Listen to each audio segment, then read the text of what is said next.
How's it going, everybody? Welcome to Robert Arms. My name is Rob. I'm the host of this channel. Let me preface this video by saying that I am not a tactician. I've never been in a gunfight. I have not received military or police training of any kind other than, doing qualifications for a CWP. But I will say that I have a lot of competency with a firearm that I think can have some valuable insight as a shooter to be able to kind of explain at least my idea of what I feel like I need to protect my home from, say, an intruder or something far worse.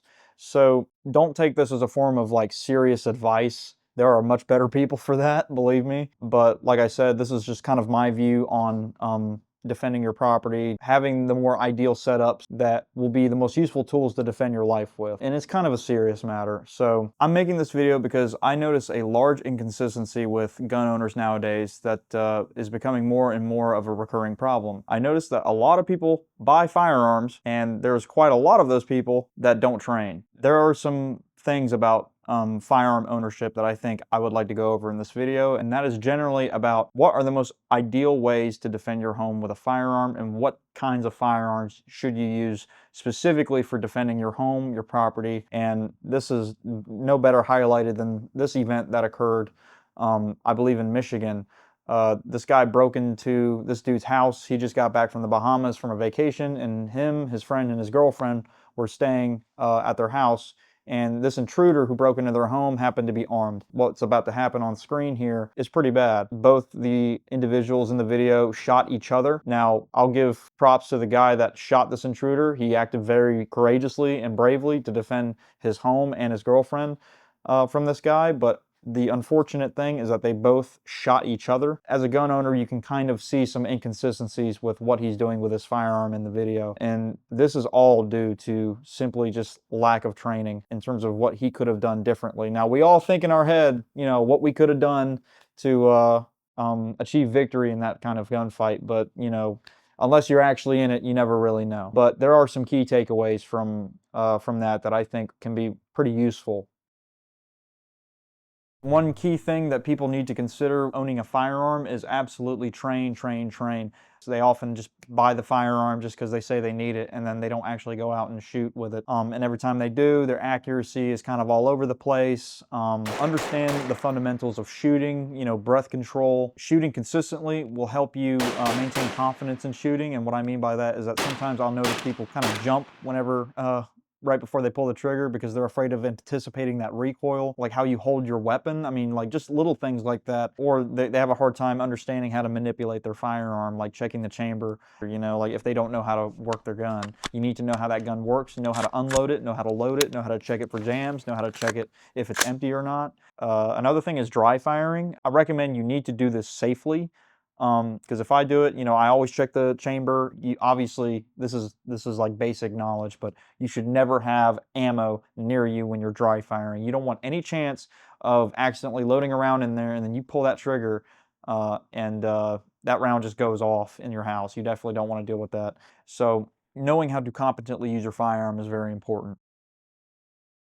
And like a lot of things that I discuss on my channel, you should absolutely know how your weapon works. Now, a lot of the time, people will consistently buy similar designs. Pistols in general often operate the same way. People who buy rifles like the AR-15, which is probably the most common gun in America, you should know how that weapon works and understand its points of failure. Constant weapon maintenance. Guns are mechanical objects. Guns get dirty. When those mechanical objects get dirty, that could lead to fouling and some consistent issues with cycling and reliability. You need to constantly clean your guns so that way when you actually need it, that weapon will be reliable and it will run. Also, another thing to definitely consider is that you need to check the batteries on any kind of electronic devices on your weapon, like your flashlight or your red dots. Some people don't prepare for things like that. They just put the red dot on the gun and say, yep, that's good, and put the flashlight on and not even consider that maybe that battery might die. I had an issue once where I had a rechargeable battery inside of my flashlight that I almost never used. I always assumed that it was good in terms of it being reliable, and one day I turned on the light and it just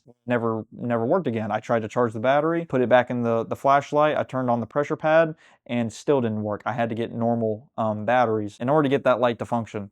So there's just little things like that that you absolutely need to keep track of and make sure that they are reliable along with all of their attachments. This is a very, very important one. Test your equipment. I do this consistently with any of the firearms and attachments that I bring to the range. This is what I like to do, right? I get some friends over, right? And I'm like, guys, here's all my guns.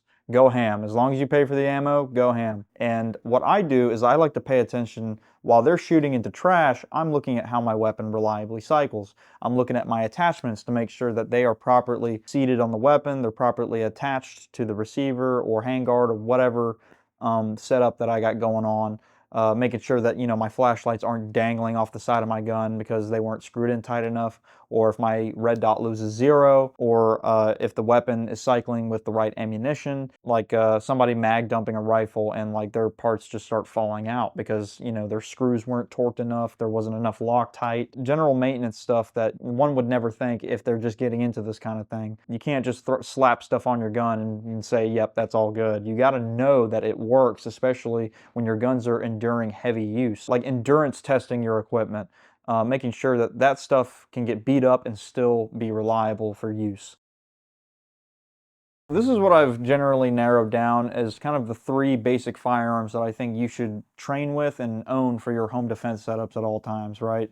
For all kinds of different situations. And I think these are the most ideal in terms of your budget, in terms of what fills your basic needs for defense, and the easiest ones to train with. A rifle, shotgun, and pistol, right? There's all kinds of guns that fall under those categories, right?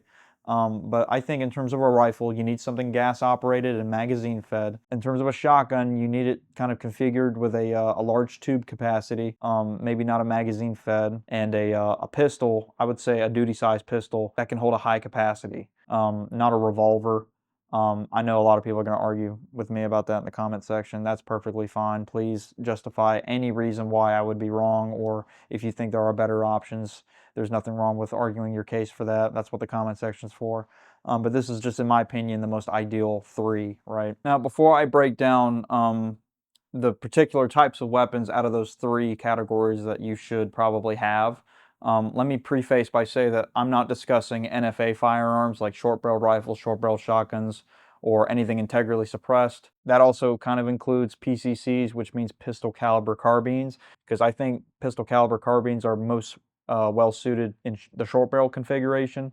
But for the most part, if you're not filing for a NFA tax stamp on your gun, generally these are just guns that you can casually walk into the gun store and buy within the day. Starting with rifles, right? Rifles, I typically would suggest that people ought to get them in an intermediate cartridge.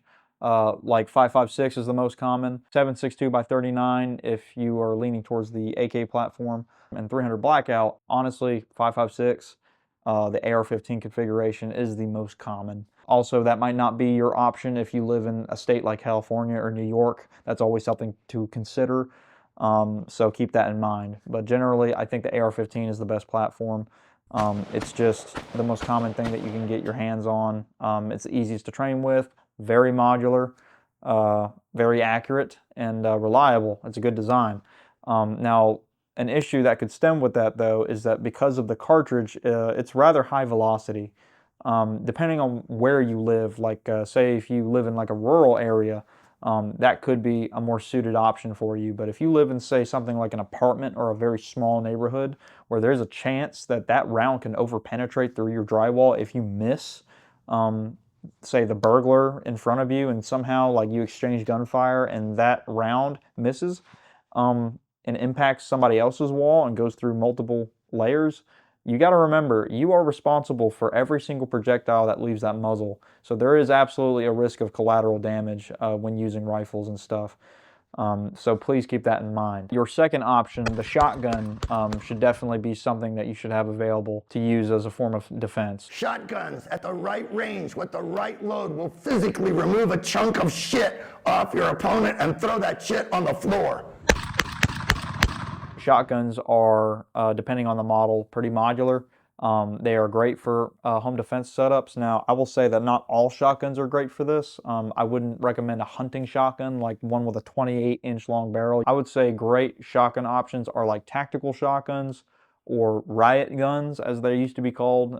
These were generally like weapons that police or military kind of lean on for their shotgun options. And I think stuff like semi-auto shotguns like the Benelli M4 or the Beretta 1301 are great options for semi-automatic shotguns. But if you don't want to deal with the inconsistencies of finding parts for those weapons, attachments for those weapons, because they do get a little pricey, or if you don't want to deal with the ammunition issues that come with semi-automatic shotguns, I highly recommend pump actions. The 870 from Remington and the Mossberg 500 platforms, great pump action options. Pump actions are generally reliable. They're modular and they make great home defense options. It does lead me to the last and I think most baseline option I think everybody who buys a firearm should absolutely have, and that is a pistol, or I would say a house gun. Especially like when it comes to the type of pistol you should have. I think a duty size pistol makes for the most ideal house gun. You get the maximum capacity generally with a duty size gun like a Glock 17, Beretta M9, or 92 FS, whatever. Or a weapon that I have like the FNX 45 that holds a higher capacity than normal for a 45 caliber pistol.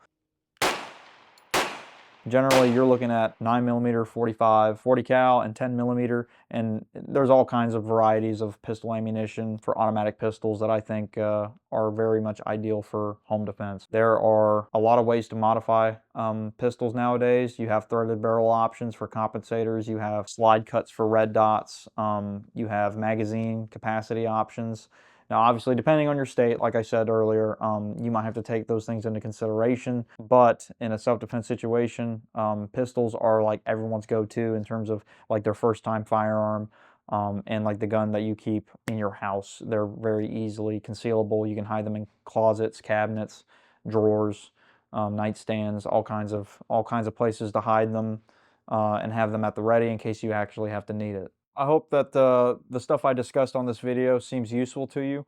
Like I said, you do not have to follow this advice at all in terms of what I recommended for the kinds of firearms you should have or train with. There are better voices for that, believe me. Um, I did not receive any kind of real training in terms of like military or law enforcement or anything of that nature. I just work on the manufacturing side of things. But in terms of like consistent stuff with firearms though, like being behind the gun, I felt like I have some knowledge of my own that I feel like I can competently say that I believe will help me in a self-defense situation like that. So, you know, if you agree, give this video a like, comment. I hope it was useful, entertaining, interesting, whatever. Hopefully I'll catch up with gun anatomy at some point. I'll be making another video pretty soon here if you give me a couple weeks. So I hope you guys had a good one, and I hope to see you all in the next video. Stay safe.